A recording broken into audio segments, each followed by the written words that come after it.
Estamos ao vivo.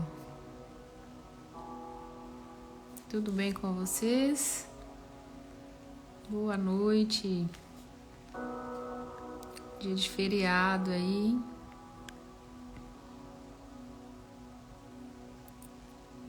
Quadragésimo dia de leitura.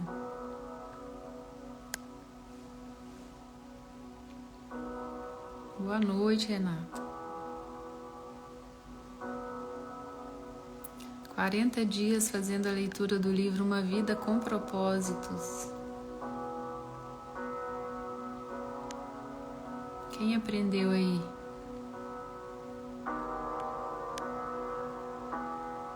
Propósitos.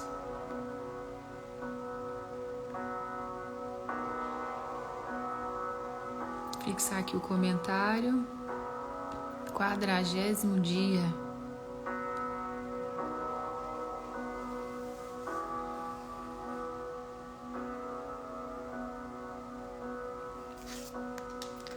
Foi um período de muito aprendizado, como eu já disse em outras vezes, como a gente aprende quando a gente libera algo para os outros, né? E não só fazemos a leitura para nós mesmos. E o livro nos ensina, né, que isso é maturidade. Da mesma forma que a gente chama isso de transbordo, o autor do livro, ele fala da nossa maturidade. Quando a gente, além de aprender, a gente quer transmitir essa mensagem aos outros. E muitas vezes não vale só passar a mensagem, mas despertar pessoas para que elas façam o mesmo. E esse é um dos propósitos, né, desse livro, que é o que? Transmitir essa mensagem para as outras pessoas. E eis-nos aqui, né, para sermos essa ponte, que essa mensagem entre, né, em cada um, para que eles possam fazer o mesmo em relação à mensagem do Evangelho. Esse é um dos propósitos de Deus para nós. Nós falamos aí desde o primeiro propósito que o autor instituiu a cada semana. A cada semana ele tinha como descrição um propósito, onde a primeira semana foi agradar a Deus, a segunda semana, né, que seria o segundo propósito, fazer parte da família de Deus e conhecermos nossa filiação nele, e o terceiro propósito, que seria na terceira semana, nos tornarmos semelhantes a Cristo, como imagem e semelhança. E o quarto propósito, quarta semana, você foi moldado para servir a Deus. E na quinta semana foi falado sobre a nossa missão. Você foi feito para uma missão. Então são esses propósitos, né, que o autor pôde nos ensinar sobre aquilo que a gente veio fazer aqui na Terra.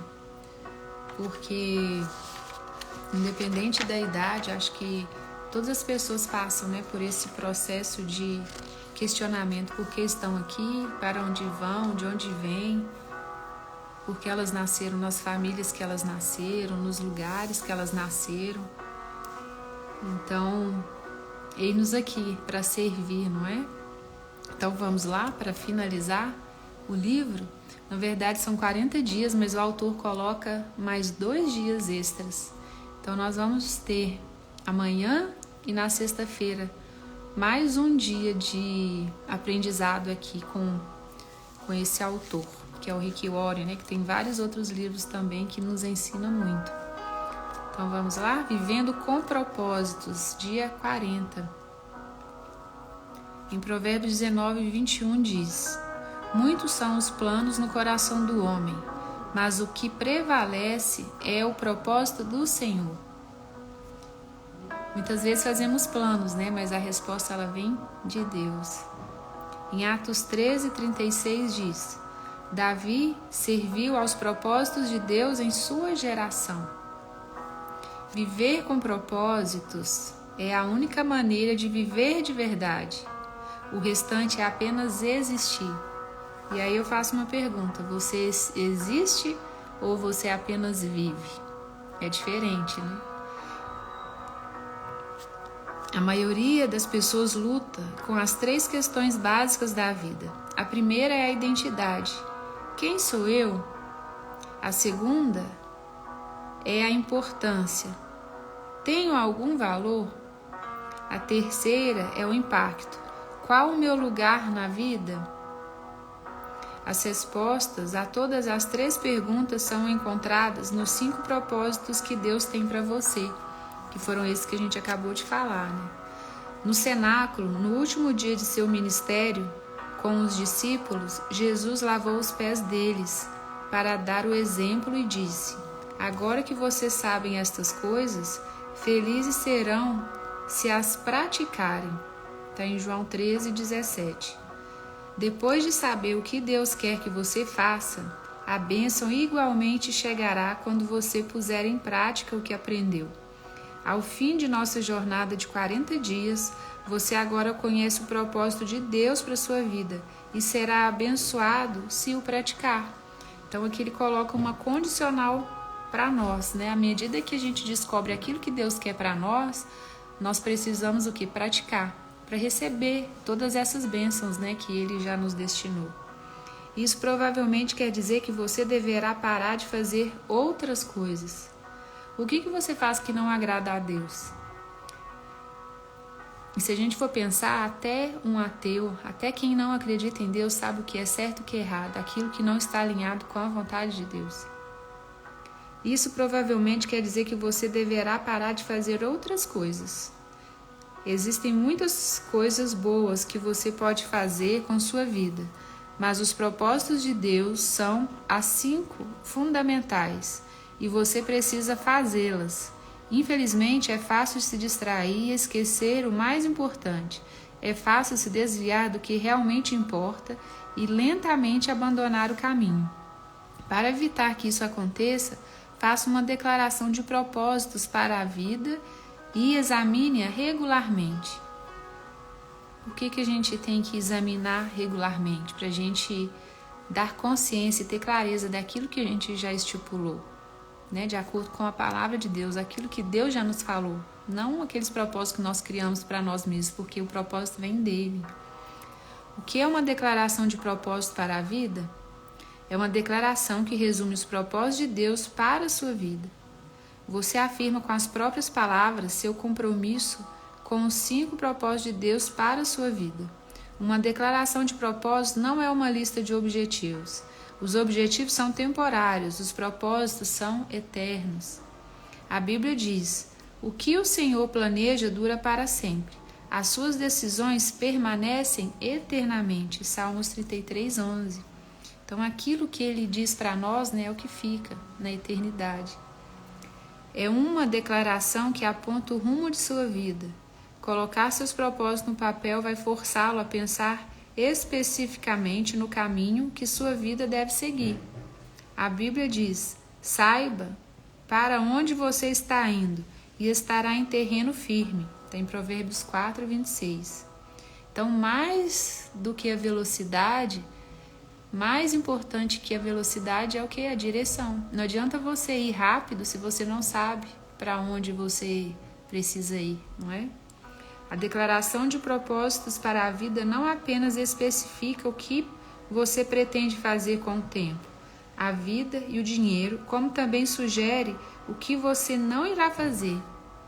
Quem tem juízo procura a sabedoria, mas o tolo não sabe o que quer.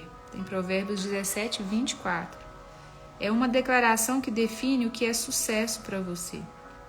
Ela afirma o que você, não o mundo, acredita ser importante. Ela esclarece seus valores. Paulo disse aos crentes de Filipos: quero que vocês compreendam o que realmente importa. Está em Filipenses 1:10. É uma declaração que esclarece o papel que você irá desempenhar. Você terá diferentes funções em diferentes etapas na vida, mas seus propósitos jamais serão alterados.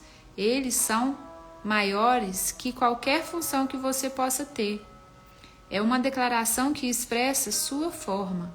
Ela reflete a maneira singular na qual Deus o criou para que você o sirva. Leve o tempo que for necessário para escrever sua declaração de propósitos. Não tente completá-la de uma só vez, e não adianta tentar atingir a perfeição no primeiro rascunho. Apenas anote rapidamente os pensamentos conforme lhe ocorrem. É sempre mais fácil editar que criar. Apresento a seguir 5 questões que devem ser consideradas na fase de preparação. As 5 grandes questões da vida. O que será o centro da minha vida? Essa é a questão da adoração. Para quem você viverá? Em torno de que você construirá a sua vida? Você pode edificar a sua vida em torno da carreira, da família, de um esporte ou de um passatempo, do dinheiro, da diversão ou de muitas outras atividades. Todas essas coisas são boas, mas não fazem parte do que é principal na vida. Nenhuma delas é suficientemente forte para mantê-lo a salvo quando a vida começar a desmoronar. Você precisa de um centro inabalável. O rei Asa ordenou ao povo de Judá que buscassem ao Eterno. Está em 2 Crônicas 14:4. Na verdade, o que quer que esteja no centro de nossa vida, isso será o nosso Deus. Quando você entregou a vida a Cristo, Ele veio para o centro dela, mas você precisa mantê-lo lá, por meio da adoração. Paulo diz: oro para que Cristo se torne mais e mais presente no coração de vocês. Está em Efésios 3:17. Então, o nome comum que a gente chama para isso é o quê? Idolatria. Não é aquilo que a gente coloca no lugar de Deus. Muitas vezes, na nossa caminhada, né, quando a gente conhece o Senhor, a gente coloca Ele como primeiro. Mas logo depois a gente tira Ele do centro. E aí a gente coloca outra coisa, funções ou pessoas, não é? Como saber quando Deus está no centro da sua vida? Quando Deus está no centro da sua vida, você o adora. Quando não está, você fica preocupado. A preocupação é a luz de advertência que indica que Deus foi deixado de lado. Você voltará a ter paz no instante em que o puser de volta ao centro. A Bíblia diz: a compreensão da integridade de Deus, que só contribui para o bem, virá e os acalmará. É maravilhoso o que acontece quando Cristo retira a preocupação do centro da vida humana. Em Filipenses 4:7. Ainda mais esse período que nós temos vivido, não é? Se a gente coloca o Senhor no centro da nossa vida, né, a gente coloca a nossa confiança nele e confia para que o que ele fará, né, a gente receber. Qual será a marca distinta de minha vida? Essa é a questão do discipulado. Que tipo de pessoa você será? Deus está muito mais interessado em quem você é do que no que você faz. Lembre-se, você levará seu caráter para a eternidade, mas não sua carreira. Faça uma lista das características que você quer trabalhar e desenvolver em sua vida. Você deve começar com o fruto do Espírito Santo. Está em Gálatas 5, 22 e 23. Ou com as bem-aventuranças.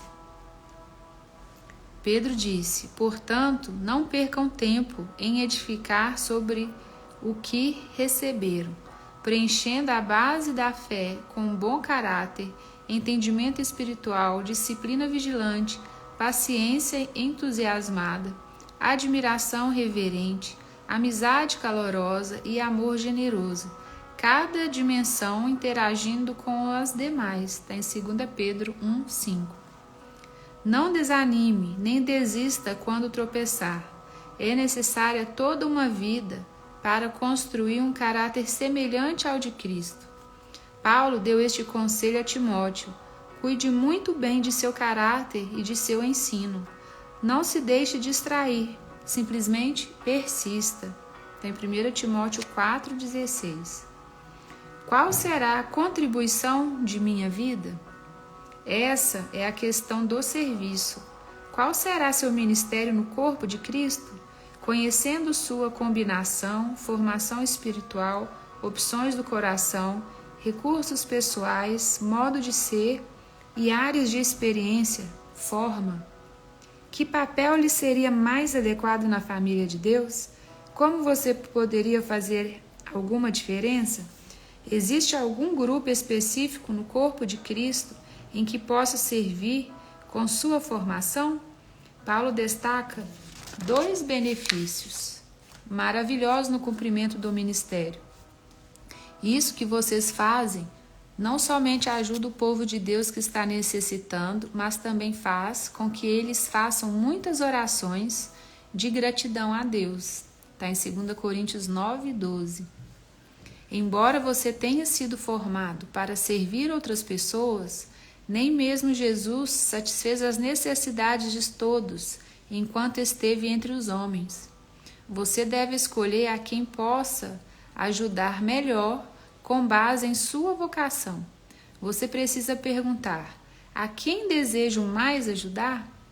Jesus disse: eu que vos escolhi e vos designei para irdes e produzirdes fruto, e para que o vosso fruto permaneça. Está em João 15:16. Cada um de nós gera frutos diferentes. Qual será a mensagem da minha vida? Essa é a questão de sua missão com os não cristãos. Sua declaração de missão faz parte de sua declaração de propósitos. Ela deve incluir o compromisso de compartilhar seu testemunho e as boas novas com as outras pessoas. Você também deve fazer uma relação das lições de vida que aprendeu, bem como das coisas que Deus lhe concedeu compartilhar apaixonadamente com o mundo. Então aqui o interessante que ele coloca é que a nossa missão é com os não cristãos. Então ele já definiu aí o perfil, né? Que é claro, se a gente tem que levar a mensagem, a gente tem que levar para quem não conhece. E cada um tem uma habilidade, né, uma área específica que poderá contribuir para que esse evangelho cresça, né, que chegue até aquele que ainda não conhece a mensagem. Conforme for crescendo em Cristo, Deus poderá lhe designar um grupo especial ao qual você deverá se dedicar para levar a Cristo. Não deixe de colocar isso em sua declaração. Se você for mãe ou pai, parte de sua missão é educar os filhos para que conheçam a Cristo, ajudá-los a compreender os propósitos de Deus na vida deles e enviá-los ao mundo na missão que Deus lhe reservou. Então aqui fala dos pais, né? Ajudar os filhos em desenvolver e amadurecer esses propósitos, né, de Deus na vida deles. A mãe, ela tem um papel fundamental na educação dos filhos. Então a mãe, ela também vai discernir esse propósito, né, de Deus para a vida dos seus filhos. E quem conhece mais os filhos do que as próprias mães, não é? Você pode incluir em sua declaração a declaração de Josué: eu e minha família serviremos ao Senhor. Está em Josué 24:15. Esse versículo a gente fala ele demais, né? Eu e minha família serviremos ao Senhor. E falando em família, minha mãezinha acabou de entrar aí, ó. Eu e minha família serviremos ao Senhor. Amém. É óbvio que nossa vida deve sustentar e confirmar a mensagem que transmitimos. Antes de grande parte dos não cristãos aceitar a credibilidade da Bíblia, eles querem saber se nós temos credibilidade. Olha o peso disso, gente. Vou ler de novo. Antes de grande parte dos não cristãos aceitar a credibilidade da Bíblia, eles querem saber se nós temos credibilidade. Porque eles vão primeiro. Terezinha também, da Stefânia, que bom. os não cristãos, primeiro, eles vão nos validar antes de validar a Bíblia. Às vezes eles não querem nem saber de Bíblia, mas quando eles têm curiosidade sobre a sua vida e veem, né, a sua jornada de fé, aquilo chega até eles. Então, primeiro eles precisam o quê? Eles precisam nos dar credibilidade, mas isso é com o nosso testemunho, é com essa confiança, né, que eles vão ter em nós, que a Bíblia vai ser acessível a eles. É por isso que a Bíblia diz: certifique-se de que vocês estão vivendo de forma a honrar as boas novas de Cristo. Está em Filipenses 1:27. Qual será a comunidade da minha vida? Essa é a questão de sua comunhão. Como você vai demonstrar seu compromisso com os outros irmãos e sua ligação com a família de Deus?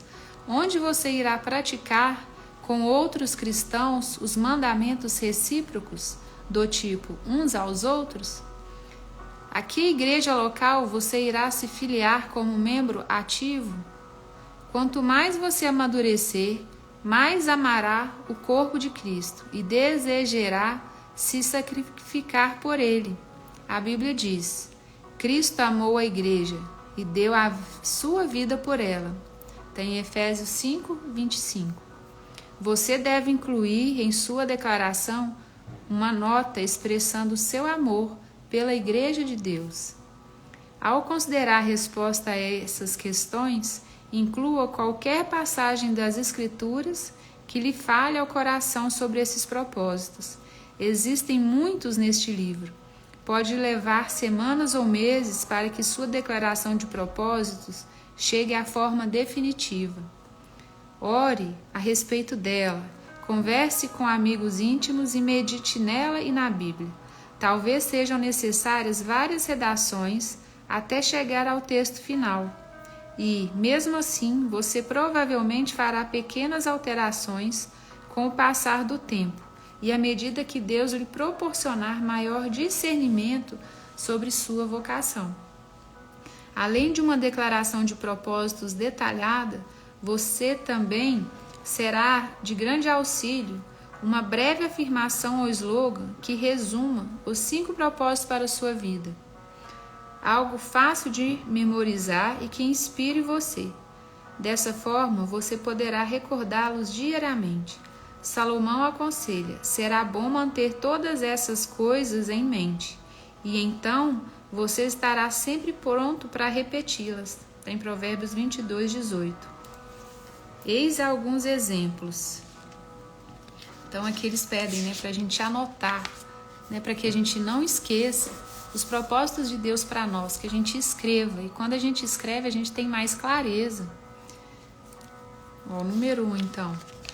Meu propósito de vida é adorar a Cristo de todo o meu coração, servi-lo com minha forma, ter comunhão com sua família, desenvolver um caráter como o dele e cumprir minha missão no mundo para que ele seja glorificado. Então esse primeiro vem de adoração, adorar a Cristo. Segundo, meu propósito de vida é ser membro da família de Cristo. Um exemplo de seu caráter, um ministro de sua graça, um mensageiro de sua palavra e um exaltador de sua glória. Terceiro, meu propósito de vida é amar a Cristo, crescer em Cristo, compartilhar Cristo e servir a Cristo por meio da igreja e levar minha família e outros a fazer o mesmo. Quarto, meu propósito de vida é firmar um compromisso com o grande mandamento e com a grande comissão. E quinto e último, meu objetivo é tornar-me semelhante a Cristo. Minha família é a igreja. Meu ministério é? Você escreve aí. Minha missão é? Escreve aí também, de forma personalizada. Meu motivo é a glória de Deus. Então, tudo vai ser feito o quê? Para Ele, para honrar o nome dEle, não é? Então, Ele pede que você escreva todos esses 5 propósitos aí, e coloque o seu ministério específico e a sua missão também. Se quiser depois eu mando foto e aí vocês podem escrever isso num caderno para dar mais clareza, tá bom? Como se fosse um manual, né, do seu propósito aqui na Terra. Você talvez se pergunte: e quanto à vontade de Deus para meu emprego, meu casamento, onde vou viver, devo fazer faculdade? Falando com franqueza, essas questões são secundárias e é muito provável que todas estejam de acordo com a vontade de Deus para a sua vida. O que mais importa é cumprir os propósitos eternos do Senhor, a despeito de onde você viva ou trabalhe ou de com quem você venha se casar. Essas decisões devem apoiar seus propósitos. A Bíblia diz: muitos são os planos no coração do homem, mas o que prevalece é o propósito do Senhor. Tem Provérbios 19, 21. Muitas vezes fazemos planos, não é? Mas a resposta ela vem de Deus. Concentre-se nos propósitos de Deus para a sua vida, não em seus planos, uma vez que são aqueles que durarão para sempre. Porque os nossos planos, eles são limitados, eles são passageiros, eles são temporários. Mas os planos do Senhor, eles são eternos. Certa vez, alguém sugeriu que a declaração de propósitos se fundamentasse no que você gostaria que as outras pessoas dissessem sobre você em seu funeral. Imagine um elogio perfeito e então construa a declaração a partir dele. Francamente, é uma péssima ideia. Não espere, né, gente, chegar no final da vida para as pessoas ali na hora do seu funeral falar aquilo que você foi importante. Não é que a gente viva existindo, né, com propósito e que a gente não pense nesse momento final, mas que a gente use esse momento final apenas para pensar no que eu gostaria que falassem sobre mim. Qual que seria a minha relevância, o meu legado, né, que eu deixo aqui na Terra para as pessoas. No final da vida, não terá nenhuma importância o que disseram a seu respeito. Só importará o que Deus disser. A Bíblia diz: nosso propósito é agradar a Deus, não as pessoas. Exatamente. E aqui, Dona Stefânia, a gente fala até mais, né, em relação a isso. Porque muitas vezes a gente pensa no que as pessoas vão falar. Só que muitas vezes a gente não ouve o que Deus quer de nós. Muitas vezes a gente pode pensar: eu tenho que agradar fulano, eu tenho que agradar ciclano. Mas eu estou verdadeiramente agradando a Deus? Porque o mais importante é estar alinhado com a vontade dele. Em consequência, as pessoas de fora, elas vão se agradar. Mas primeiro eu preciso estar de acordo com a vontade dele, né? Honrando os planos dele para mim. Um dia, Deus irá analisar nossas respostas a estas questões da vida. Você pôs Jesus no centro de sua vida? Você desenvolveu seu caráter? Você dedicou sua vida a servir os outros? Você comunicou a mensagem do Senhor e cumpriu a missão que lhe deu? Você amou e fez parte da família de Deus? Essas serão as únicas questões relevantes, como Paulo disse. Nosso objetivo é estar à altura do plano de Deus para nós. Está em 2 Coríntios 10, 13. Deus quer usar você. Há cerca de 30 anos, uma pequena frase em Atos 13, 36 alterou para sempre o rumo de minha vida. Eram poucas palavras, mas pareciam marcadas com um ferro em brasa. Palavras que deixariam uma impressão indelével em minha vida. Davi serviu aos propósitos de Deus em sua geração. Está em Atos 13, 36. Só então compreendi por que Deus chamou Davi homem segundo o meu coração. Está em Atos 13, 22. Davi dedicou a vida a cumprir os propósitos de Deus na terra. Então, muitas pessoas fazem esse questionamento, né? Se Davi era um discípulo, né, segundo coração de Deus, mas ele era tão pecador, as pessoas às vezes, né, ficam sem entender como que um cara que matou, adulterou, ele pode ser segundo o coração de Deus. Porque ele se quebrantava, ele se arrependia, ele tinha intimidade com o Senhor. Por mais que ele fizesse, né, no seu comportamento algo que não era bacana, ele não errava nas mesmas coisas. E ele ia, quando ele errava, ele ia para o Senhor, ele se arrependia. E é isso que Deus quer de nós, Ele quer gerar em nós arrependimento. Se tem algo que eu reconheço que eu não fiz de acordo com a palavra de Deus, eu preciso o quê? Me arrepender e cuidar para que eu não faça isso novamente. Então Davi, né, mesmo com esses maus comportamentos, ele se arrependia. E nós temos que nos inspirar nele, né, nesse quebrantamento. Não existe maior epitáfio que essa declaração. Imagine isso esculpido em sua lápide, que você serviu aos propósitos de Deus em sua geração. Oro que as pessoas possam dizer isso sobre mim quando eu morrer. Também oro que possam dizer o mesmo de você. Eu oro. Por isso, escrevi este livro para você. Essa frase é a descrição definitiva de uma vida bem vivida. Então, o que é uma vida bem vivida? Uma vida em obediência, né, para cumprir aquilo que Deus destinou para você.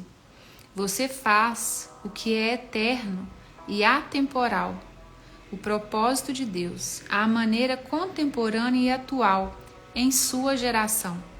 Para que estou na terra? Trata exatamente disso. Nem as gerações passadas, nem as futuras podem servir ao Senhor nesta geração.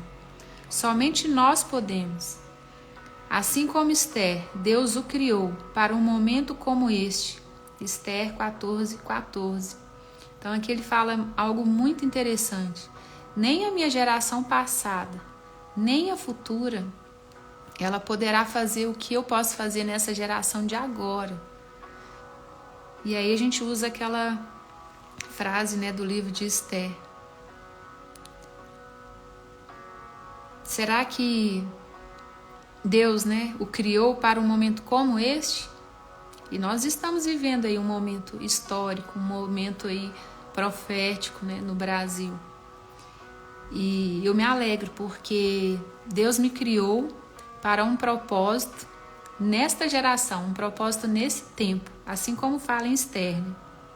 Deus o criou para um momento como este e eu me orgulho disso, porque não foi a geração passada nem a futura, mas somos nós que estamos aqui e que vamos viver esse tempo profético, essa estação, aquilo que Deus tem para nós.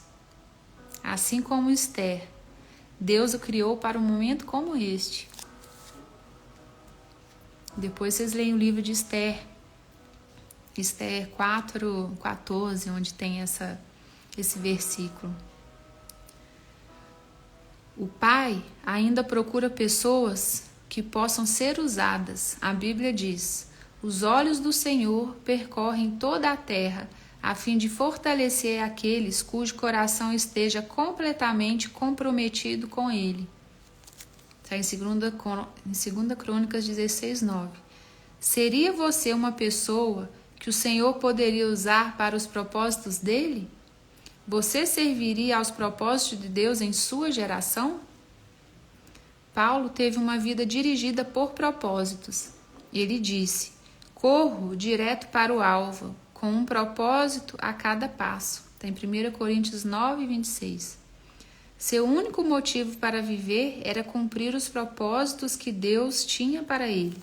Ele disse: porque para mim o viver é Cristo e o morrer é lucro. Está em Filipenses 1:21. Paulo não tinha medo de viver nem de morrer. De um modo ou de outro, ele iria cumprir os propósitos de Deus. Ele não podia perder. Um dia, a história será encerrada, mas a eternidade seguirá para sempre. William Carey disse: o futuro é tão promissor quanto as promessas de Deus. Quando parecer difícil cumprir seus propósitos, não ceda ao desânimo. Lembre-se de sua recompensa, que durará para sempre. A Bíblia diz: pois os nossos sofrimentos leves e momentâneos estão produzindo para nós uma glória eterna, que pesa mais do que todos eles. Está em 2 Coríntios 4,17. Imagine como será neste dia, quando todos apresentarmos nossa vida perante o trono de Deus, louvando a Cristo com profunda gratidão. Juntos diremos: digno ao Senhor. Sim, nosso Deus, receba a glória, a honra, o poder. Tu criaste todas as coisas. Tudo foi criado por tua vontade. Apocalipse 4:11. Nós o louvaremos por seus planos e viveremos para os seus propósitos eternamente. Uau! Finalizando o dia 40, tema que o autor deixa para reflexão. Viver com propósitos é a única maneira de viver de verdade.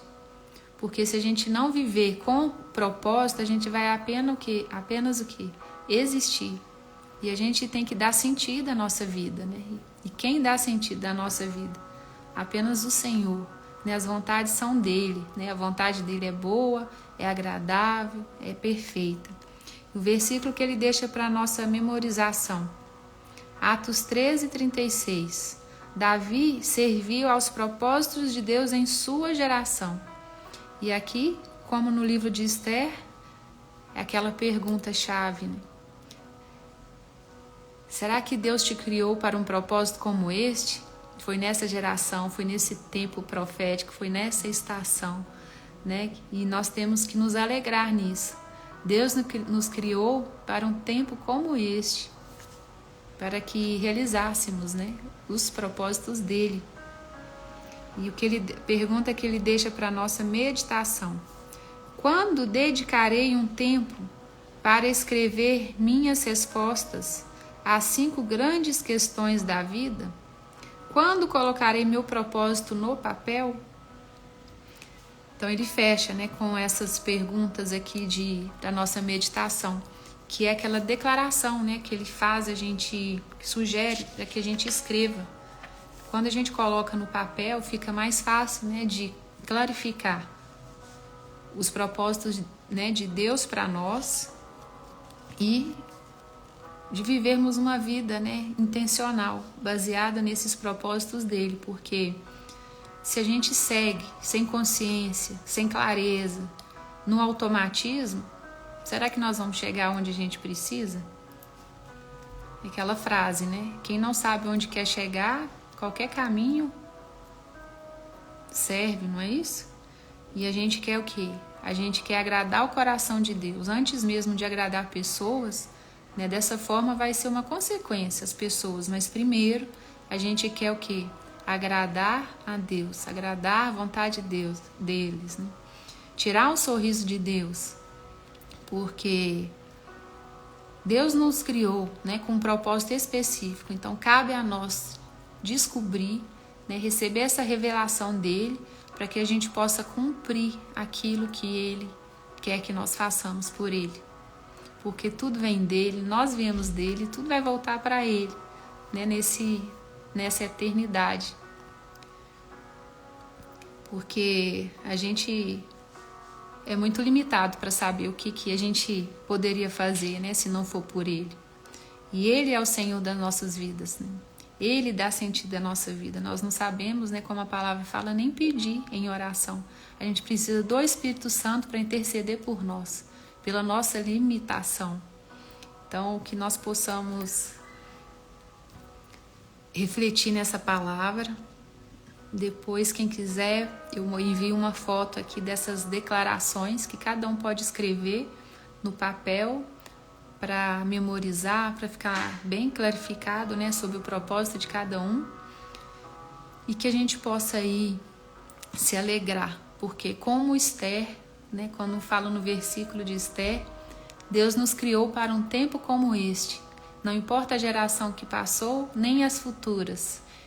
O presente, né, como o próprio nome diz, é um presente. Então, saiba aproveitar e colocar os pensamentos dele, né, nas suas atitudes para que a gente possa viver bem, viver com propósito, viver com sentido e que possamos tirar sorrisos, não só obedecer, mas tirar sorrisos do nosso Pai, não é? Esse livro, ele fala de 40 dias, mas de brinde nós temos mais 2 dias.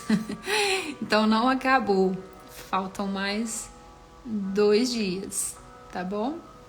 Então a gente finaliza na sexta-feira. Amanhã a gente faz mais uma leitura e na sexta a gente encerra esse livro tão precioso que muito nos ensina e nos transforma. Amém? Se alguém quiser falar algo, mandar alguma pergunta, fica aí à vontade. Quem quiser pode me chamar lá para eu enviar a foto dessa declaração para que cada um possa escrever com o próprio punho. Amém? Então fiquem com Deus, tenham uma excelente noite aí de feriado, tá bom? E vivam para o Senhor, não apenas existam, vivam. Um beijo, fiquem com Deus.